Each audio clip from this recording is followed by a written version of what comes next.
Welcome to 2022. I wasn't going to say that. Happy New Year! You look a year older. Well, I'm not. I'm only a few days older. Debatable. 5 days older. It's the 5th of January, and sorry, I've just been eating. And we're back. I hope you had a lovely Christmas and New Year. What was yours like? It's good. It's good. Ate Plenty of way nutrition. too much. But no. We did go in the lake on Christmas Day. Really, it was very quick though. 6 seconds. Managed to get my shoulders underneath for 6 seconds, but we did it while everybody stood around and clapped us, so we were very pleased with ourselves. Isaac did it as well, didn't you, Isaac? In fact, there was a distinct lack of clapping. Well, I was clapping. I was in for 6.5 seconds. You did 6.5 seconds, did you? You just ran in round back out again, didn't you? What we're talking about on What we're talking about is today's what's going to episode. happen. We're going to look in our crystal ball for the next 3 months of 2022 property market, Lake District. So we'll start with the 7 beautiful homes we launched on Boxing Day, which will give you a good idea of what the market's doing at the moment. So I think one of them... Before we do that, can we just explain what we mean? you So can- some homes that want to come to market, we have a conversation with the sellers about a different type of strategy, and we take those properties to market on Boxing Day. We'll call it our Boxing Day launch. And the premise being that lots of people are sitting around at home, maybe bored of the people they're with, bored of their house, and they're just clicking around on Rightmove. And it's one of the biggest spikes of the year. So therefore, if we launch on Boxing Day, we're maximising the maximum. That's the premise behind it. And we launched 7 this year. We normally launch 6. we launched as many as we can. We've got 7 this year, which is good. Mm-hmm. But 6 is usually So what the target. happened? So I think one of them was a house that had been on sort of September last year and came off for a little break and went back on. I think that's had a couple of viewings. One of them... What's that price at? 1.1. So they're all between 750 and 1.5 million. And there's a 2 million that hopefully will come live in the next week or so. And so we've had lots of viewings ranging from, I think one property's got about 15, 16 viewings booked on it over the next week or so, which is a heck of a lot. And today Edward did viewings on 3 of the homes, and we've had offers on all 3. So it's been extremely busy. This week is, considering December was quite quiet on viewings, obviously because we had 7 going live on Boxing Day, we weren't launching them throughout December. The viewings settled down, and I think they all got a bit of a shock when they came back this week, and all of a sudden there's back-to-back viewings for the next week or so, which is a lot for us. And Saturday, I looked at Saturday, it's a chocker. Is it? Well, we don't normally do viewings, do it between Christmas and New Year, but this time we did. Yeah, we don't like to do it for 2 reasons really. We like our team to have a long break, a nice break, and it's not really nice for owners having to tidy up the house during Christmas and New Year. But Oh, we couldn't have done it on our houses, could we? but they kind of snuck it in without us knowing this year. They didn't did. they? So So we're along with it. yeah, But so that is really indicative of a buoyant market. What we have reflected on recently is that because there are so few properties on the market, it's easy to think there are so few buyers as well. But that's actually not true, because as soon as you put a really good home... You're all right? Yeah. You're adjusting your personage. it's a funny bit, isn't it? That's what I could think of. I'm a bit Charles Dickens then. Because... so we think there's not enough buyers around, but actually there are plenty of buyers, because as soon as we put a really good home on the market, then the buyers come out of the woodwork a little bit. And so even though there's only about a quarter of the number of properties on the market right now than there usually are at this time of year, so 25%, then therefore you kind of think that the phone will be ringing with frustrated buyers, and that's not what happens. The buyers tend to come and phone us when there's a property that they want, rather than just phoning us anyway. I mean, 10, 15 years ago, the phone wouldn't have stopped, busy times or quiet times, because people wouldn't be reacting to a property going on the market on the website. They'd be phoning up to ask what's going on the market. So people are much more reactive these days. Yeah, and it's interesting because we are fortunate enough to list the majority of the homes in the top end of the market. We kind of control the busy periods and quiet periods And the demand. and the demand. So when you're launching 7 luxury homes to the market, all of a sudden everyone comes out of the woodwork and has to react. And it actually will make it busy for other homes, not just those 7. Because when they're coming, they're rarely from around here, so when they're coming up to see homes, they book other viewings as well. So it should be good for the property market in general, even our friendly, competitive estate agents. Why'd you go quiet then? So we do think that there are lots of buyers out there.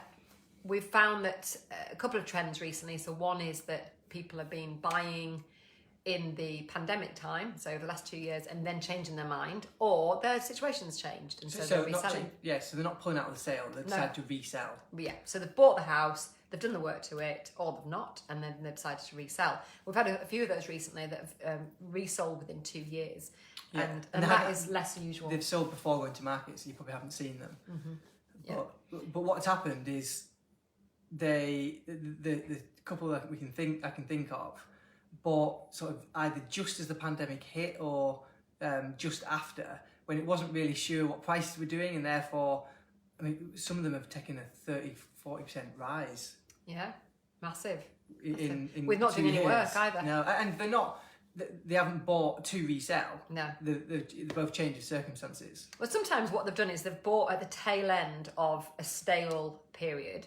But the market was quite good pre-pandemic. Yeah, but the one I'm thinking of took a little while to sell the first time, and then has sold really quickly the second time. See, it used to be that if you're buying a home in the Lake District, second or first home, you probably anticipate you're going to have it for at least 10, 15 years or more.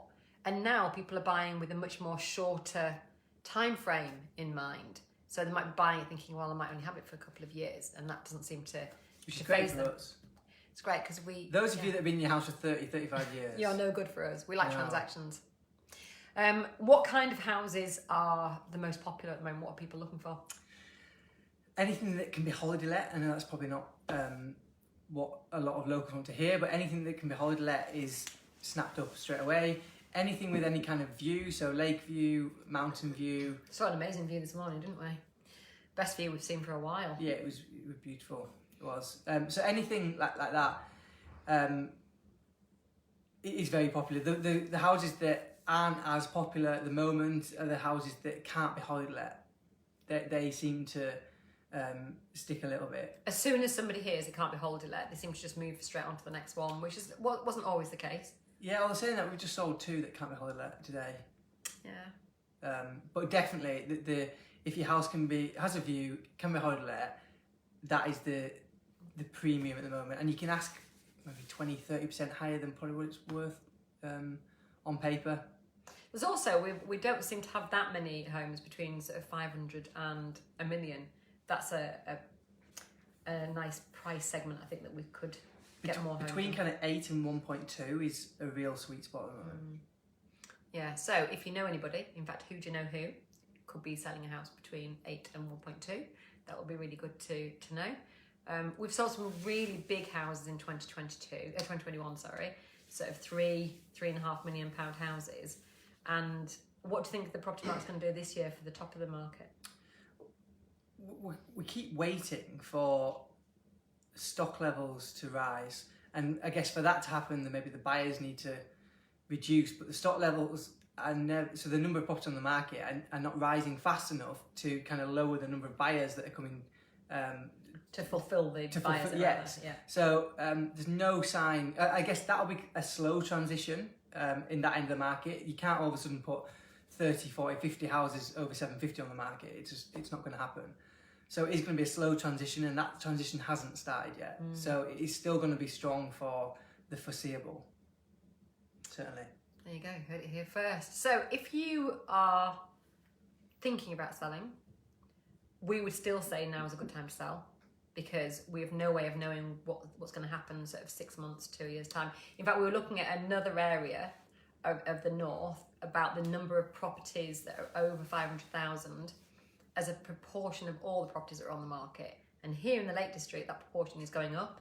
So whereas it was 20% of the market, it's now near 30% of the market, over 500,000. Doesn't surprise me at all. But the other area we're looking at is actually decreasing.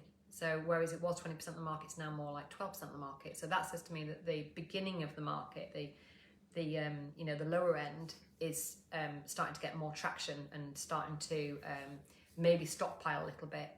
So the stock is going up. So in places like Kendal, if you are trying to buy, and I'm speaking from personal experience, a large family home, and there actually aren't that many in Kendal anyway. I'm talking maybe five bed unique. Yeah, 2 properties. bathrooms, nice yeah, garden. there are a couple of roads maybe, but if you're looking to buy there between 6 and $1 million, it is a real challenge. There's one came up on the market last week that my wife rang up about, and I think they'd had 12 viewing requests in a day, and it's just... And the closed viewings, isn't they? Yeah, and at that point, it becomes quite difficult. So it's still extremely busy everywhere. So if you're selling a house between 6 and 800,000, and it's a large family house in or around Kendal, closer to Windermere, please. Don't go to market. I'll just buy it. You heard it here first. I wonder if Molly's watching this. But yeah, if you're not sure about what to do, about whether to go to market now or whether to wait, we're probably going to suggest that you go to market now, because we know what the market is now, and we don't know what it's going to do in the next 6 or 8 months. We've been saying this now for 2 years. But we can only give you advice on the next 3 months, because we only know what's going to happen the next 3 months. And sometimes even that's a stretch. So therefore, usually now is the right answer. But if you're thinking about waiting, or you're thinking about doing some work, went to see somebody this morning that is getting planning permission for a garage with the accommodation above. If you think about doing that kind of thing and you're not sure whether to put the money and the time and the effort in now, or whether to just sell now, then please call us in and we'll give you a valuation on both. We don't charge for our valuations. Well, we charge a cup of tea, and that's about it. And we'll give you our best advice on it, so you can at least make a considered and informed decision going forward. Yeah, it might be advice that you haven't thought of as well. It isn't. We don't try and pressurise you into selling at all. We just want to start the relationship, start the conversation, really. And even if it takes you 5 years to decide to sell, that's fine. Last year we went out to see 260 something homes, and 70 of them came to market. So all those other people just wanted a chat, some advice, and to know what to do about their specific situation. To get make us a cup of tea. Get our autographs. Yeah. See whether the real Phil. Should put on the website signed pictures of us, see how many we can sell. I suspect it will be very low. Yeah, Isaac says 0. Right. Yeah. See whether there's a gap between the real Phil and the media Phil. What's he really like in person? And that's it. So thanks for watching this Ask AJ. It wasn't really an Ask AJ, it was a tell from Sam and Phil. Thank you for the question from Mr. Anonymous, who said, what's the market like right now, and how did your Boxing Day launch go? Great question. I hope we answered it. But send any questions for next week. Give us a really challenging question. We'd like a challenging question. Well, I would. Trying to think of one. I just, one came to mind straight away, so I'll tell you it offline, yeah. So you tell me. I will tell you. Have a good week, and we'll see you next Wednesday. It's dark already.